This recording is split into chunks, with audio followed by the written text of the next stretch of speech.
तो हाँ प्यारे बच्चों, आज हम एक्सप्रेशन ड्राइव करने वाले हैं काइनेटिक एनर्जी का और वर्क एनर्जी थ्योरम प्रूव करने वाले हैं।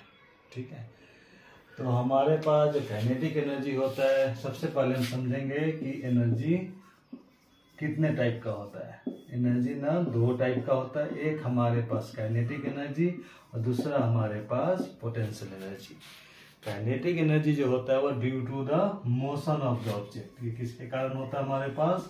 Due to motion of an object.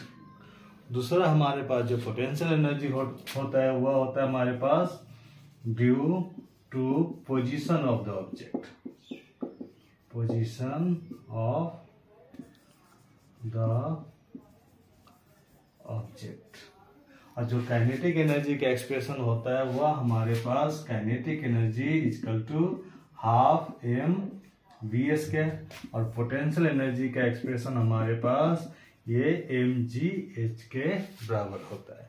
तो इस क्लास में हम प्रूव करने वाले हैं kinetic energy equal to half M we square.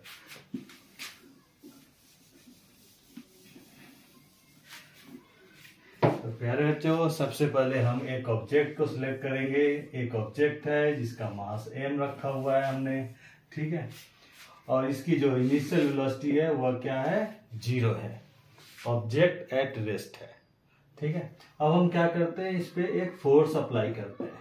Force apply करेंगे, उसके कारण ऑब्जेक्ट मूव करना शुरू कर देगा, और ये ऑब्जेक्ट मानो कि यहाँ पे आ गया, और इसने कितना डिस्टेंस कवर किया? s, ठीक है।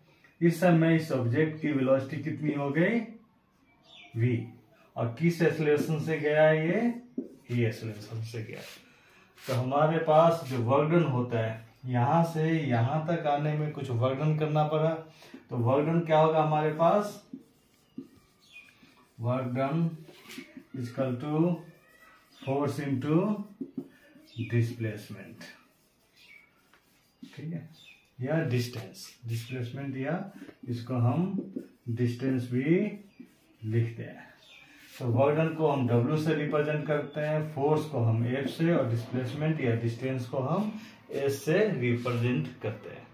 यहाँ पे फोर्स को हम और क्या लिख सकते हैं? मास इंटू एक्सेलरेशन इंटू S, ये हमारे पास वर्क के बराबर आता है। यहाँ पे हमने देखा कि सबसे पहले अब A की वैल्यू को निकालना है। A की वैल्यू को निकालने के लिए हम एक फॉर्मूला अप्लाई करेंगे, v square minus u square equal to 2AS। और इसमें हमने देखा कि जो इनिशियल वेलोसिटी है वह तो 0 है, और फाइनल वेलोसिटी v है हमारे पास, तो 2AS। यहाँ से ये आ गया we square equal to 2AS। अब हम क्या करते हैं, यहां से s की वैल्यू निकालते हैं। ये कितना है हमारे पास? 2v स्क्वायर अपॉन 2 इंटू ए, ठीक है।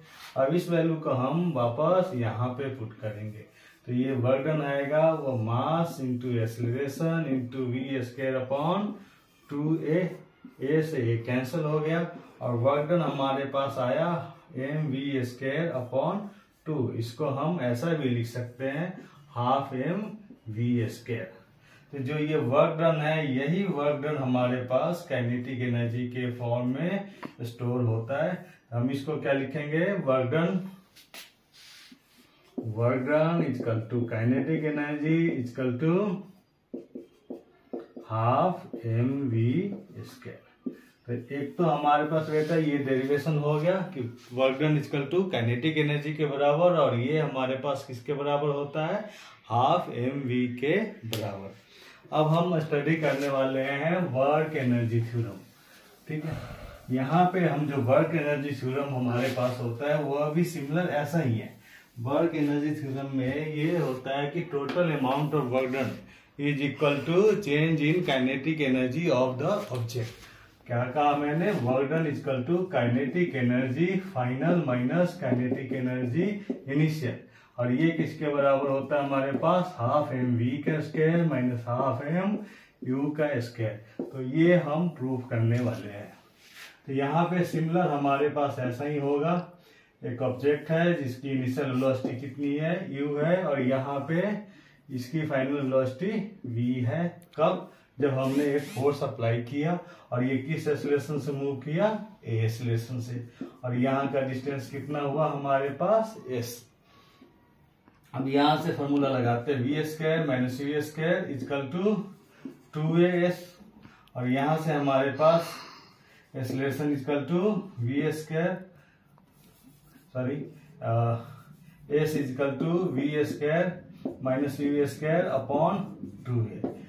ये हमने क्यों फाइंड किया? क्योंकि हमारे पास एक वर्क का फॉर्मूला हमने पढ़ा था, फोर्स इंटू डिस्प्लेसमेंट, और फोर्स की वैल्यू हमारे पास mass into acceleration into displacement था। तो यहाँ पे मास तो मास ही रहेगा, a की वैल्यू a और s की वैल्यू हम v square minus u square upon 2a put करेंगे। ये a से a कैंसिल हो गया हमारे पास। तो अब हमारे पास क्या बचा बच्चों? ये बचा m v का स्क्वायर माइनस u का स्क्वायर अपॉन 2। अब हम इसको ऐसा लिख सकते हैं, हाफ ब्रैकेट खोलने के बाद ऐसा हम लिखेंगे। और ये हमारे पास सिमिलर आ गया kinetic energy final minus kinetic energy initial के बराबर। तो हमने क्या प्रूव किया कि work done equal to change in kinetic energy. Change in kinetic energy का मतलब kinetic energy final minus kinetic energy initial. तो ये हमारे पास बच्चों आज के लिए था direct expression for kinetic energy and work energy theorem and prove it. So आज के लिए बेटा थैंक यू, नेक्स्ट क्लास में मिलते हैं।